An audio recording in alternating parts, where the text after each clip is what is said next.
This is Chapter 10 of The Americans, America, Claims, and Empire. Imperialism and America. Throughout the 19th century, America expanded control of the continent to the Pacific Ocean.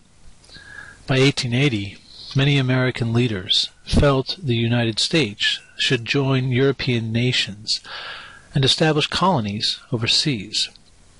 Thus began America's foray into imperialism.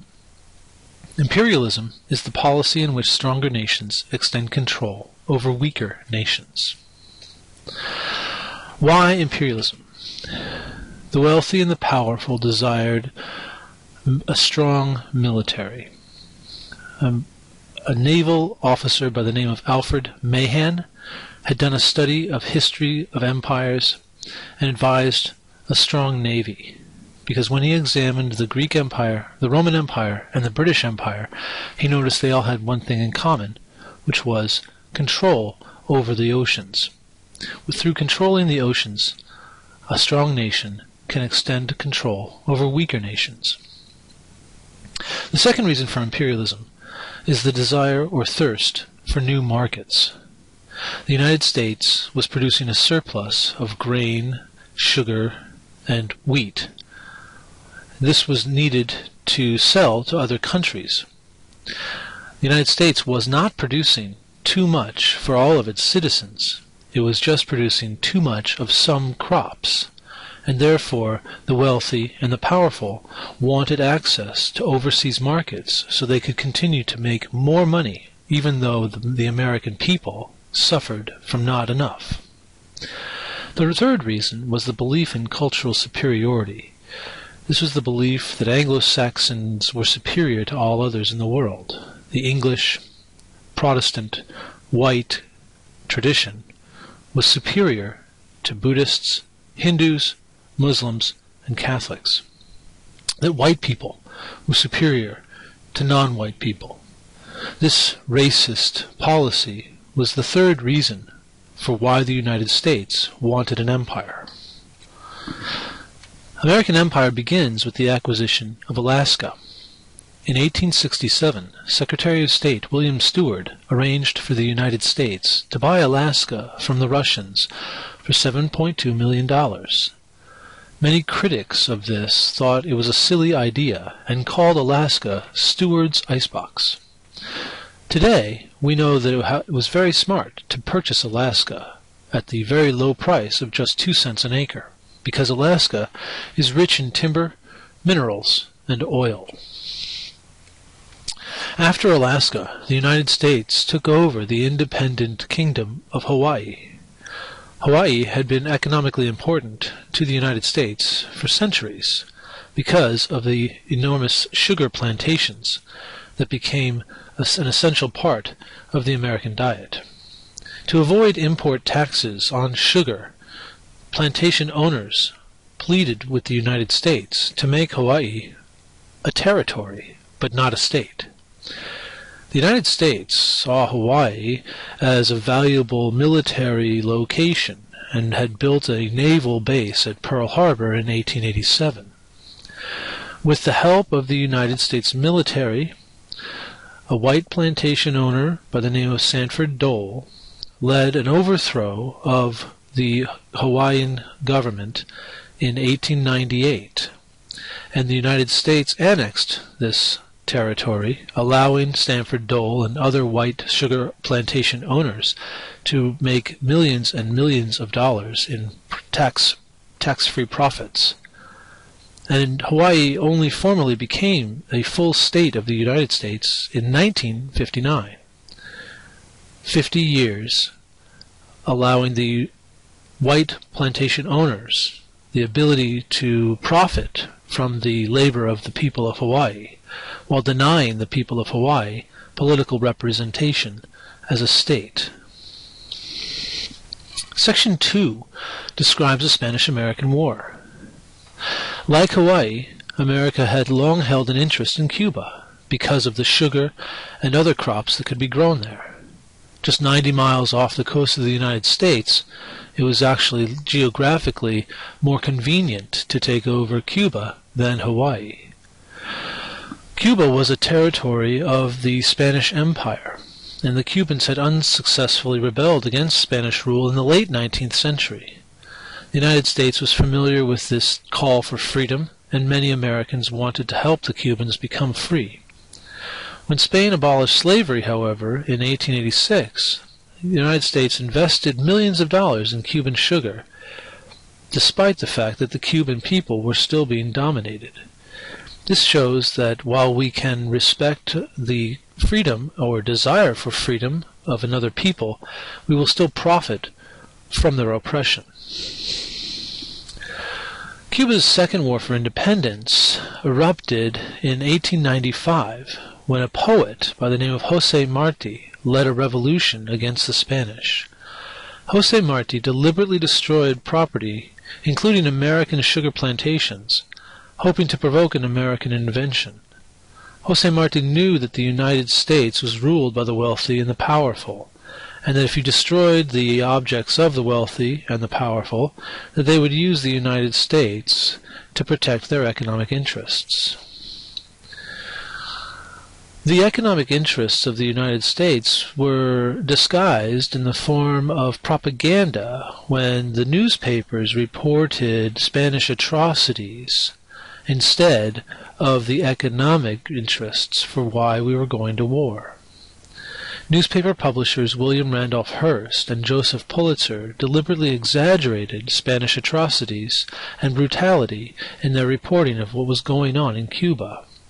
They did this so that the American people would think that the United States would enter the war for moral reasons rather than for economic reasons, because it's easier to convince a person to send their son or daughter to fight and die if it's for a moral cause than it is for profit.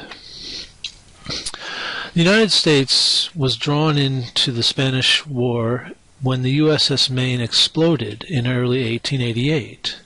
The U.S.S. Maine was in Cuba to bring American citizens home who had been endangered by the Cuban Revolution.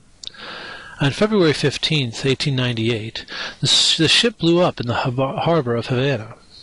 More than 260 men were killed, and on this slide you can see the U.S.S. Maine before and after the explosion. This is a painting showing the U.S.S. Maine exploding in a very dramatic way. This 1898 painting was painted in a very dramatic way to make the American people feel sympathetic and outraged enough that they would support a war against Spain. When war erupted with Spain, it was because there was no holding back the United States after the explosion of our ship, the U.S.S. Maine. Newspapers had blamed the Spanish for attacking the U.S.S. Maine, even though there was no evidence. And recent investigations have shown that it was actually a fire inside the Maine that caused the explosion. Despite the fact there was no evidence the United States had been attacked, "Remember the Maine" became a rallying cry for U.S. intervention in Cuba. This continues a theme in American history. The United States has never fought a war in which it was deliberately attacked, but it always fights a war in which it pretends it was attacked. The United States pretends to be attacked, and therefore in our democracy there can be no debate about the war. Because we pretend we are attacked, we must respond. This allows the wealthy and the powerful to go to war on the backs of the weak and the lower class, to profit from their death, and to justify a war in their name. The U.S.S. Maine exploded in Cuba. However, the United States began the Spanish-American War by invading the Philippines, an island nation halfway around the world in the Pacific Ocean. U.S.S. forces surprised Spain by attacking the Spanish colony of the Philippines, with 11,000 Americans joining forces with Filipino rebel leader Emilio Aguinaldo. Emilio Aguinaldo later on will lead a rebellion against the United States, because he'll recognize that the United States is not here to free the Philippines, but to replace the Spanish with the dictatorship of the Americans. By August of 1898, Spain surrendered to the U.S. in Manila, making the war in the Philippines a very brief war, and one in which very few Americans actually died. War in the Caribbean was symbolic of a naval blockade that was followed by a land invasion. The United States Navy, that had been built up by Theodore Roosevelt as Secretary of Navy, surrounded the island and stopped anything from going in or going out.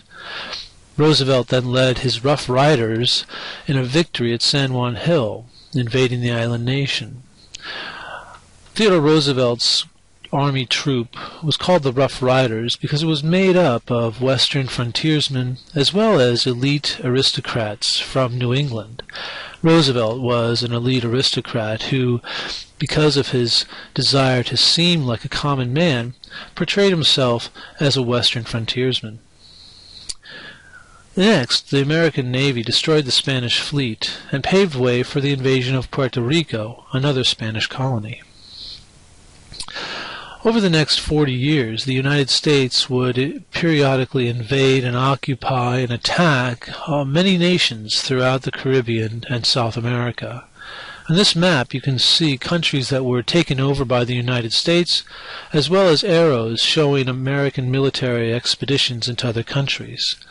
Notice number 1, in which the United States led an invasion of Mexico, ultimately attacking Tampico, and then bombing the city of Veracruz, inflicting massive civilian deaths by bombing it from our Navy in the harbor. The United States periodically occupied the country of Cuba, Haiti, the Dominican Republic, Puerto Rico, the U.S. Virgin Islands, Nicaragua, and Honduras. On many occasions, the United States took over the country for long periods of time. Notice number 8 at the bottom of this slide, the nation of Panama, in which was created so that the United States could build the Panama Canal. It was not created so that the people of Panama could be free, but rather that the United States could extend control over this region. This is an undemocratic, imperialist, dictatorship-like action. The Spanish-American War ends with a U.S. victory over the Spanish, and the United States signs the Treaty of Paris with the Spanish in August of 1898.